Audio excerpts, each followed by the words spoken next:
அன்பு கண்மணியும் வெண்ணிலா விட்டு கோயிலுக்கு போயிடுறாங்க. ஆனால் அன்பு கண்மணியும் கோவிலுக்கு தான் போயிருக்காங்கன்னு தெரிஞ்சு அவங்க வரதுக்கு முன்னாடி வெண்ணிலா கோவிலில் இருக்கிறாங்க. இங்கே அன்பு கோவிலுக்கு வந்ததும் வெண்ணிலாவை பார்த்துட்டு கடுப்பாயிடுறாங்க. ஆனால் கண்மணி இருந்துட்டு இன்னும் வெண்ணிலா வேலை இருக்குன்னு சொன்னாங்க, அப்புறம் எப்படி இங்கே வந்தேன்னு கேட்டதும் அது வேலை முடிஞ்சிச்சு, அதனால தான் நீங்கள் இங்கே வந்திருக்கீங்கன்னு தெரிஞ்சு நான் வந்தேன் அப்படின்னு சொல்லிட்டு வெண்ணிலா சொல்கிறாங்க.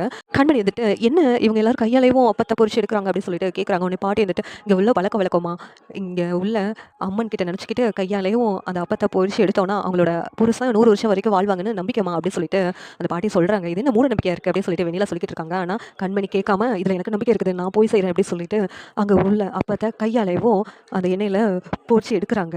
இதை பார்த்துட்டு அன்பு இன்னும் கண்மணி பண்ணிக்கிட்டு இருக்கா, உன் கை ஒன்றும் ஆகலை என்னாச்சு அப்படின்னு சொல்லி கேட்கும்போது ஒன்றும் ஆகலைங்க எனக்கு அப்படின்னு சொல்லிட்டு கண்மணி சொல்லிக்கிட்டு இருக்காங்க. இப்படிலாம் பண்ண அப்படின்னு சொல்லி கேட்கும்போது இல்லைங்க, இந்த கோவிலில் அவங்கவுங்க புருஷன் 100 வருஷம் வரைக்கும் இருக்கணும்னு சொல்லிட்டு நினச்சிக்கிட்டு இப்படி பண்ணால் அது நடக்கும்னு சொன்னாங்க, அதனால தான் பண்ணேன் அப்படின்னு கண்மணி சொன்னதும் உடனே அன்பு கண் கலங்கி அழுகுறாங்க.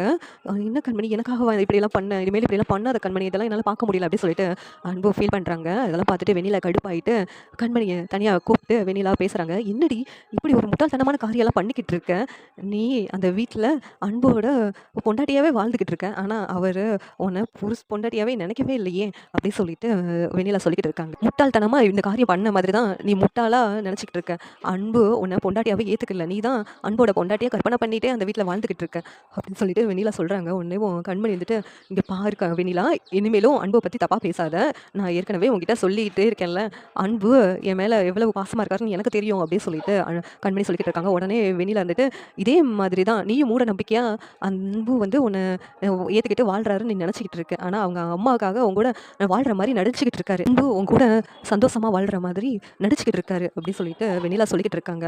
உடனே கண்மணி வந்துட்டு எதை வச்சுட்டு இப்படி அன்பு மேலே பழிய போடுறேன், அன்பு என்ன உயிருக்கு உயிராக காதலிக்கிறாரு, அவர் பற்றி எனக்கு தெரியும், நீ அவரை பற்றி பேசாத அப்படின்னு சொல்லிட்டு வெண்ணிலா சம கோவமாக பேசிகிட்டு இருக்காங்க.